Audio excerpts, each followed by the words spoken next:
नमस्कार दोस्तों, आप सभी का स्वागत है। आज के इस वीडियो में हम वर्ण व्यवस्था के बारे में पढ़ेंगे कि वर्ण व्यवस्था क्या थी। अगर आप चैनल पर नए हैं तो चैनल को सब्सक्राइब, लाइक और शेयर ज़रूर कीजिएगा। चलिए इसी के साथ वीडियो की शुरुआत करते हैं। वर्ण व्यवस्था हिंदू समाज में एक सामाजिक वर्गीकरण था।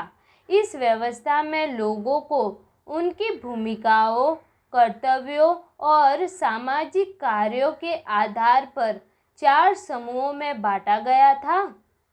यह 4 समूह हैं ब्राह्मण, क्षत्रिय, वैश्य और शूद्र। वर्ण व्यवस्था का सबसे पहले जिक्र ऋग्वेद के 10वें मंडल में मिलता है। वर्ण व्यवस्था का मकसद मानव समाज को सुचारू रूप से चलाने में मदद करना था। वैदिक काल में जहाँ हिंदू धर्म के लोग रहते थे, वह भूमि भारत भूमि के नाम से जानी जाती थी। भारत देश में उत्तर भाग में रहने वाले लोगों को आर्य और दक्षिण भाग में रहने वाले लोगों को द्रविड़ कहते थे।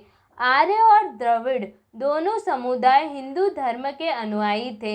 इन्हीं समुदायों द्वारा वर्ण व्यवस्था की शुरुआत की गई थी। जब यह व्यवस्था शुरू की गई थी तब इस व्यवस्था में जाति शब्द का उल्लेख न था।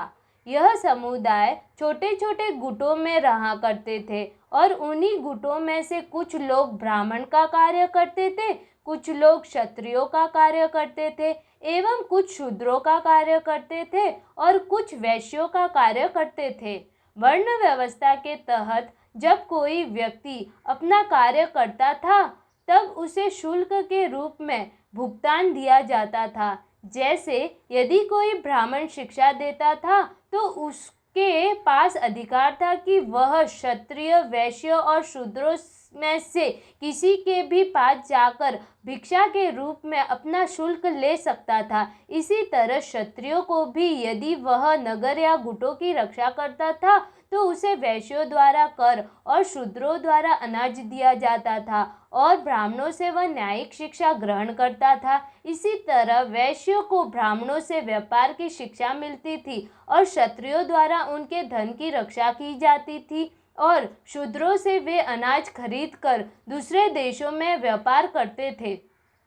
इसी प्रकार शूद्रों को ब्राह्मणों से अपने कार्य की शिक्षा मिलती थी और क्षत्रियों से उन्हें सुरक्षा प्राप्त होती थी और वैश्यों द्वारा उनके उगाए गए अनाज या बनाए गए किसी भी सामान को दूर देशों में बेचा जाता था। अब प्रश्न यह उठता है कि ब्राह्मण कौन थे, क्षत्रिय कौन थे, वैश्य कौन बनते थे और शूद्र कौन बनते थे। इस प्रश्न का उत्तर यह है कि जब गुरुकुल में सभी बच्चे पढ़ते थे तो उन सभी बच्चों को सभी गुणों से संपन्न किया जाता था और जो व्यक्ति जिस गुण में उत्तम होता था वह अपने गुण के हिसाब से कार्य करता था। वर्ण व्यवस्था का वर्णन भगवान श्री कृष्ण ने श्रीमद् भागवत गीता के 4 अध्याय के 13वें श्लोक में भी किया है।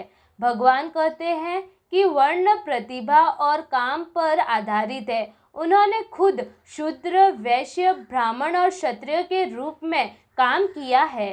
भगवान श्री कृष्ण श्रीमद् भागवत गीता के 15वें अध्याय के 7वें श्लोक में भी कहते हैं कि सभी प्राणियों की एक ही पहचान है जो उनका ही एक हिस्सा है। उदाहरण के तौर पर भगवान श्री राम इसीलिए राजा बने थे क्योंकि उनमें राजा बनने की सभी योग्यताएं थी। अर्थात यदि कोई राजा है तो उसका पुत्र राजा ही होगा। यह उसके गुण और कर्म यानी कि कार्य पर निर्भर करता है कि वह शासक बनेगा या नहीं। यानी इस पृथ्वी पर 3 ही प्रकार के मनुष्य पाए जाते हैं। पहला नर रूप मनुष्य, दूसरा मादा रूप मनुष्य और तीसरा किन पुरुष जो नर और मादा का मिश्रित रूप है मनुष्य।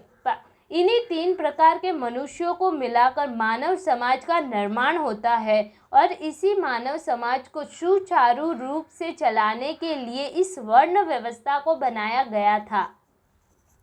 दोस्तों, यहीं पर हमारा ये वीडियो समाप्त होता है और इस वीडियो में हमने वर्ण व्यवस्था क्या थी इसके बारे में आप सभी को बताया है।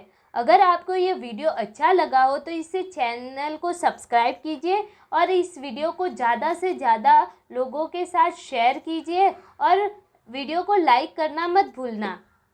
और वीडियो को अंत तक देखने के लिए आप सभी का धन्यवाद।